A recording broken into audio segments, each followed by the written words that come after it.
አንቺ ጠጪ በኋላ አትበይብኝ እንዴ አንቺ ያምሻል እንዴ ተወለውያታለሽ እሺ ስታስጣላ ምን ትመስላለች ምን እዚህ አንቺን እኮ ነው የምናገረው አንቺ ቤቲ እንዴ ቤቲ ወይኔ ጉዴ ፈላ አንቺ ቤቲ ወይኔ ጉዴ ኪራ ወይኔ ጉዴ ቤቲ አንቺ ቤቲ ወይኔ ፈጣሪ ወይኔ ጉዴ ፈላ ኪራ ወይኔ አንቺ ቤቲ ወይኔ ጉዴ ፈላ ቤቲ ወይኔ ጉዴ ፈላ ኪራ ወይኔ ጉዴ ወይኔ ፈጣሪ ቤቲ ወይኔ ጉዴ ፈላ ወይኔ ፈጣሪ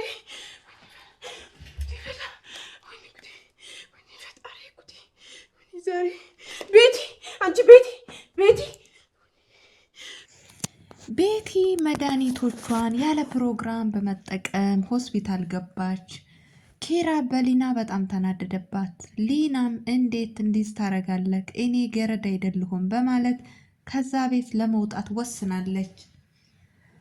ሰላም ውድና የተከበራችሁ ውድ ቤተሰቦች ሰላማችሁ ብዙ ትርፍርፍ ይበልኝ እያልኩኝ እንደተለመደው አስተማሪና አዝናኝ የሆነውን ጽናት ድራማ ይዤላችሁ መጥቻለሁ። እንደምትወዱት ተስፋ አድርጋለሁ። ተወደዳችሁት ቪዲዮውን እስከ መጨረሻው ድረስ አይታችሁ ሼር፣ ላይክ፣ ሰብስክራይብ እያደረጋችሁ ታበረታቱ ዘንድ በአክብሮት ጠይቃለሁ። ቤቲ ምን ገጠማት? መራዊትስ የሚለውን እያንዳንዱን ነገር አብረን የምናይ ይሆናል። ባለፈው እንዳየነው መራዊት እንግዲህ ሰኒ ቤት ነበረች። በዚሁም አጋጣሚ ሰኒ የመራዊትን መድኃኒት ታመጣላት ስትሄድ መራዊት ግን ስትነሳ አዙሯት ወድቃም ነበረ። ዛሬ ላይ ሰኒ ከናሆሜ ጋር ቁጭ ብላም እያወራችም ነበረ። በምን ምክንያት እንደተጣሉ እሱም እየነገራትም ነበረ። እንደናፈቀችውም እንግዲህ አንዳንድ ነገሮችን ሲላትም ነበረ። ሰኒ ከኔ ጋር ዛሬ ትደር እያለች እሺ ብሏትም በስተመጨረሻም ግን በጣም ናፍቃኛለች አይኗን እንኳን ልያት በማለት አብረው ተከታትለው ይሄዳሉ። ነገር ግን ሲሄዱ እንደጠበቁት አልነበረም። መራዊት ወድቃ ነበር ያገኟት። በጣም ይደነግጣል። ናሆሜ አንስተዋት እንግዲህ ውሃ ምናምን አድርገውባት ከዛን ወዲያ ትነቃለች። ናሆሜ በጣም ይደነግጣል። ሰኒም እንደዛው። በዚሁም አጋጣሚ እዚህ አናድርም እቤታችን ብንሄድ ይሻላል በማለት እንግዲህ ወደ ቤት ሊሄዱ ወስነዋል። ነገር ግን ሰዓቱም ጨለማ ስለነበረ በዛን ሰዓት መሄድ ስላልቻሉ ቅዱሴ ጋር ነበር የደወሉት። ቅዱሴ ጋርም ደውለው እንግዲህ ትንሽ መራዊት ስላመማት ሐኪም ቤት እንድትወስደን ፈልገን ነው በማለት ይጠሩታል። እሱም እንግዲህ ወዲያው ይመጣል። በዚሁም አጋጣሚ ጽናትና ኪራ እየሆኑ ያሉት ነገር እንግዲህ በጣም ደስ ይላል። ከነበረው ጭቅጭቃቸው ከነበረው ንዝንዛቸው ዛሬ ላይ የተሻለ ኑሮ የተሻለ ፍቅር እያይንባቸው እንገኛለን።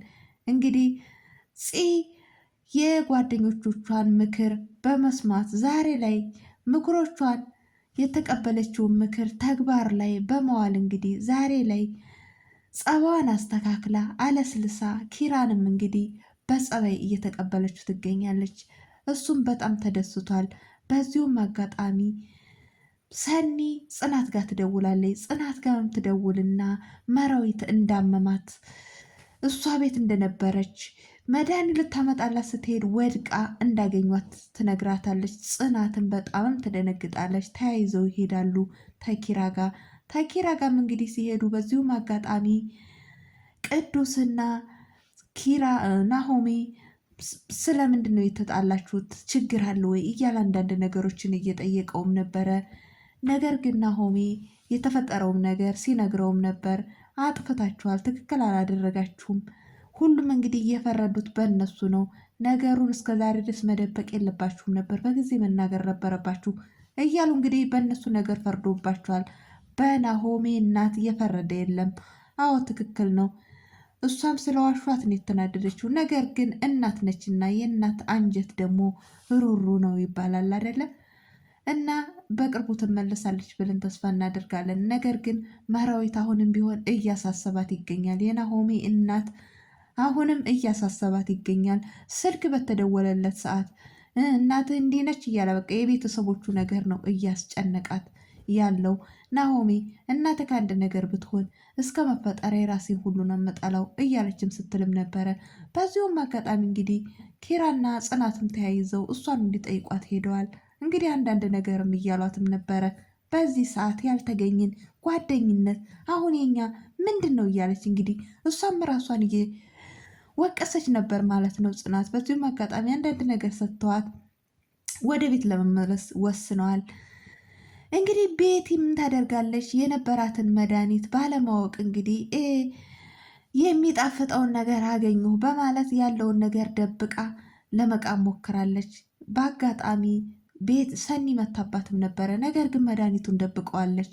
እሷም አልተጠራጠረችም መድኃኒት መሆኑን። ምንድን የወሰድሽብኝ እያለችም ስትላትም ነበር።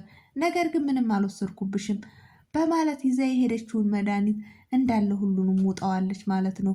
በዚሁም አጋጣሚ ፌንት ነቅላ ወድቃለች ቤቲ ማለት ነው። ኪራም እንግዲህ በጣም ደንግጧል። በዚሁም አጋጣሚ ኪራን ማንን ነው? ቤቲን ነው። እሷ ላይ ነው እንግዲህ እልሁን የተወጣው። አንቺ ይህን ሁሉ መድኃኒት ስትውጥ የት ነበርሽ? በማለት ሊላ ላይ ይጮህባታል። ሊናም በጣም ትናደዳለች። እናንተ እኮ ጥቅማችሁን የራሳችሁን ጥቅም እንጂ እኔም ፈልጋችሁኝ አይደለም። አሁን ሁላችሁም ደስ ይበላችሁ። ይህን ቀን እስከ ዛሬ ሁላችሁም ስትጠብቁት ነበር። ለጓደኞች ሁሉ ንገሪያቸው እያለች ጽናትም ስትላትም ነበረ። አሁን ልወጣላችሁ ነው። አንድ ቀን እህትሽ ምን ሆነች ብለችሁ እኔን አስቀምጣችሁ ምንድን ነው የተቸገርሽው ብላችሁ ስለ ችግሬ ጠይቃችሁኝ ታውቃላችሁ? በማለት እንግዲህ ያለ የሌለ እሮሮዋን ስታቀርብላቸው ነበረ። ጽናትም እንግዲህ ይቅርታ፣ ነገር ግን በዚህ በጨለማ የትም አትሄጂም፣ አልለቅሽም በማለት እሷም ወደ ቤት መልሳታለች። ኪራና ጽናት እንግዲህ ሰርጋችን ናፈቀን እያሉ ነው። የሰርጋችን ቀን ናፈቀን እያለ ነው ኪራም። ጽናትም እንግዲህ ሳንጋባ ሰርጋችን ሳይደገስ እንዲህ በውጭ ላይ እያለች እንግዲህ የኛ የምንድን ነው መሽኮርመሟን ጀምራለች። እኔም እኮ ቀኑ ናፍቆኛል እያለ እሱም እያበረታታት ይገኛል። ክብሮሜ ማነች ሰኒን ደስ አድርጓታል ዛሬ።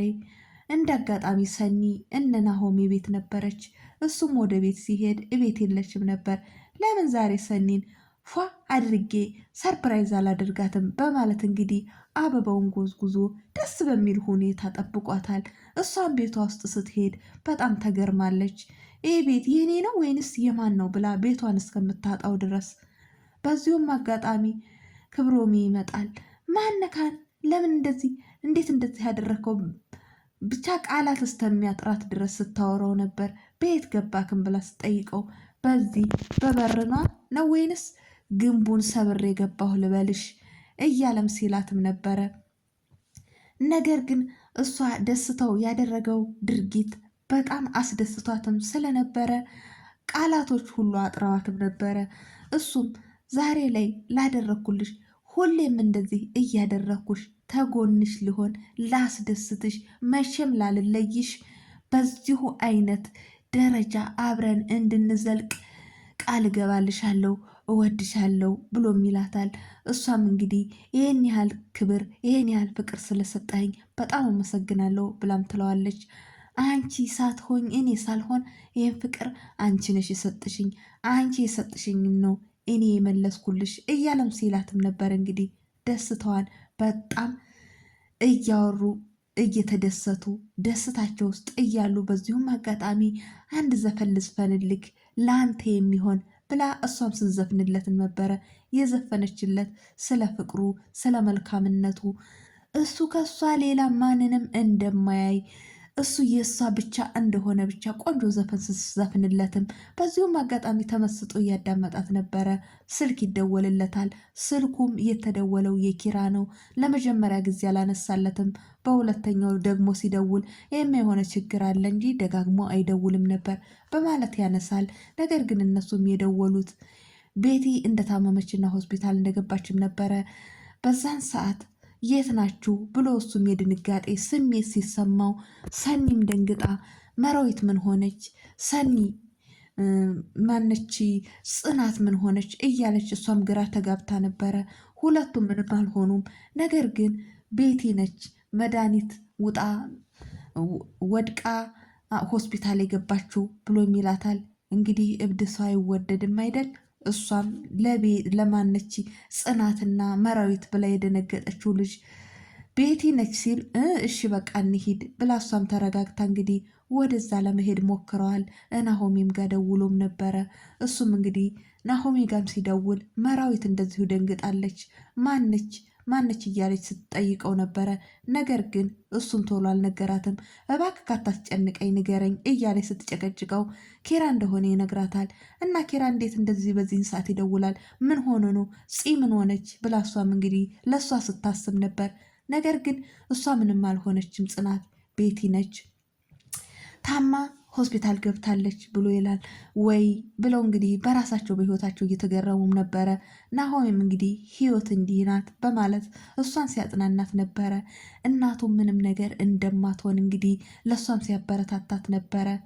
መራዊት ግን ዛሬም እያሳሰባትና እያስጨነቃት ያለው በዚህ ምክንያት ኑሮዬን አጣለው፣ ናሆሜን አጣለው በማለት ነው እንግዲህ እሷም እያስጨነቃት ያለው።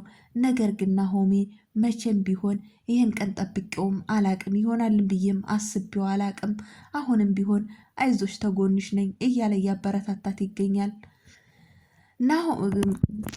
ማነው ቅዱስም እንደዚሁ ለማንኛውም ያለውን ነገር ቃስ ብለክ አንተ እንደሚሆን አድርገክ አበረታታት እያለ እንግዲህ ለመራዊት ያላቸውን ፍቅር ሰኒም ክብሮምም ሁሉም እያንዳንዱ መራዊት ምን ያህል ለእሷ ቦታ እንዳላት እያንዳንዳቸው መልካም ነገሮችን ሲገልጹላትም ነበረ። ነገር ግን የናሆሜ እናት በአሁን ሰዓት የመራዊት ህመምን መስማቷ በጣም አስጨንቋቸዋል። ለምን መጀመሪያ ይነገራቸው ሲባል መነገር ነበረበት። ነገር ግን አንተ እሺ አላልክም እያሉ እንግዲህ ሁሉንም ነገር ናሆሜ ላይ ነው የወጡበት ማለት ነው። አሁንም የናሆሜ እናት ምን ትል ይሆን የሚለውን ይስተካከላል አይስተካከልም የሚለውንም እስቲ ቀጣይ ቪዲዮ ላይ እምናይ ይሆናል። ውድ ቤተሰቦቼ ለዛሬ ይዤላችሁ ይሄን የመጣሁት ይሄንን ይመስላል። በሌላ ቪዲዮ ውስጥ የምንገናኝ። ሰላም ሁኑልኝ። ባይ ባይ።